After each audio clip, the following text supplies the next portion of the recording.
Assalamualaikum warahmatullahi wabarakatuh. Kembali lagi di channel Muslim Cerdas. Sahabat yang budiman, semoga Allah Subhanahu wa Ta'ala menurunkan rahmatnya untuk kita semua dan dijauhkan dari ajaran Wahabisme yang keras dan kolot, dan yang suka membid'ahkan dan mengharamkan sesuatu yang menurut pikiran mereka itu tidak benar. Memberikan honor atau amplop yang berisi uang kepada seorang penceramah atau ustadz usai memberikan taklimah menjadi hal yang lazim dilakukan kalangan masyarakat kita saat ini.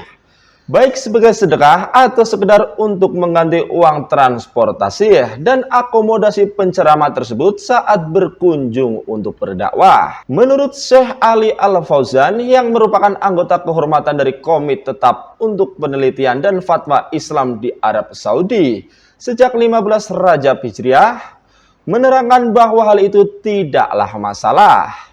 Kemudian, wahai Syekh, apa hukumnya mengambil upah atau uang dalam rangka mengajarkan Al-Quran? Tanya pembawa acara.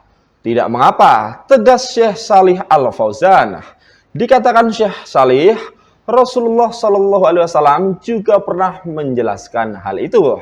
Rasul pernah mengatakan, sesungguhnya upah paling berhak untuk kalian ambil yaitu upah mengajarkan Al-Quran. Jelasnya menerangkan sebuah hadis dari Rasulullah SAW.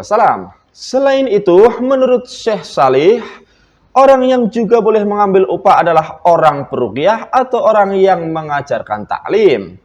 Dan juga upah ruqyah atau pengobatan syar'i bagi mereka yang biasa terkena gangguan jin.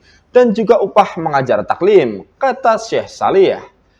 Kenapa diperbolehkan? Kata Syekh Salih, hal itu adalah sarana pemberi manfaat kepada manusia dalam memahami Al-Quran. Tapi yang perlu diingat, seorang pengajar Al-Quran atau ustadz yang biasa memberikan taklim berbeda tugasnya dengan imam sholat.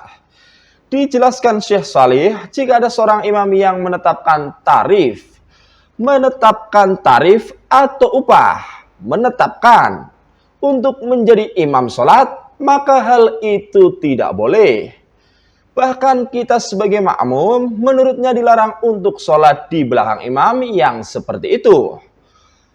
Bisa digarisbawahi yang menetapkan, barang siapa yang menjadi imam di masyarakat dengan mengambil upah atau gaji, dan dia mensyaratkan, mengharuskan diberi honor, seperti mengucapkan, aku akan menjadi imam kalian dengan syarat membayar sekian, maka jangan sholat di belakang orang seperti ini, ujar Syekh Salih.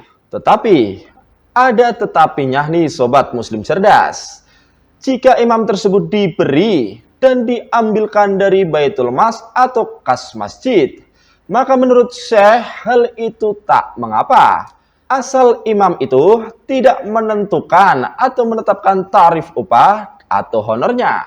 Rasulullah SAW sendiri mengizinkan sahabatnya untuk menerima insentif dari masyarakat atas praktik ruqyah melalui ayat-ayat Al-Quran.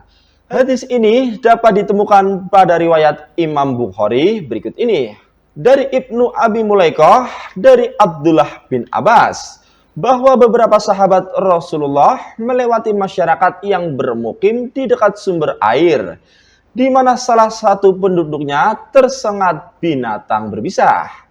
Seseorang dari masyarakat setempat mendatangi mereka. Lalu ia berkata, adakah di antara kalian yang bisa berjampi karena ada korban tersengat di air ini? Salah seorang dari mereka beranjak lalu berjampi dengan membaca surat Al-Fatihah dengan upah kambing.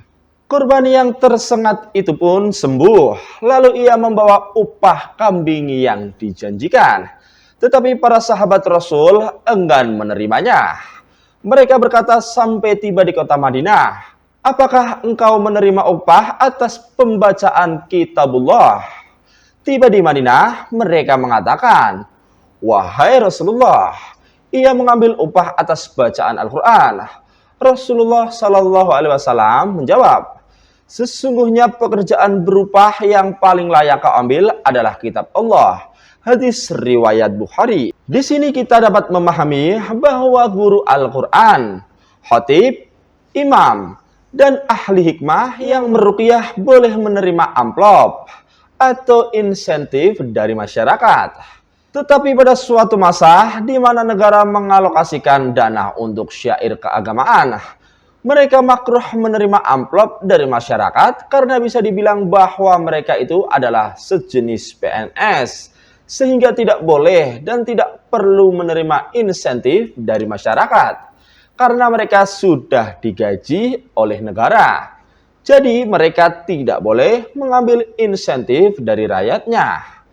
Sementara ketika kondisi berubah seperti masa Rasulullah, maka mereka boleh menerima pemberian dari masyarakat. Sementara itu, Ustadz Abdul Somad atau yang biasa kita sapa UAS mengatakan bahwa yang tidak boleh itu yang mematok harga, harus sesuai keinginan ustadznya sendiri.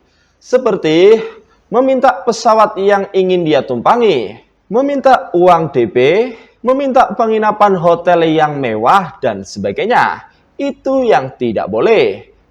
Ia pun menceritakan bahwa dulu Nabi Muhammad SAW perang Badar. Dalam perang Badar itu didapat harta rampasan dan Rasulullah mendapatkan 20% dari hasil harta rampasan tersebut. Tapi semua itu habis, tidak ada yang tersisa. Karena semua harta itu dibuat untuk beramal.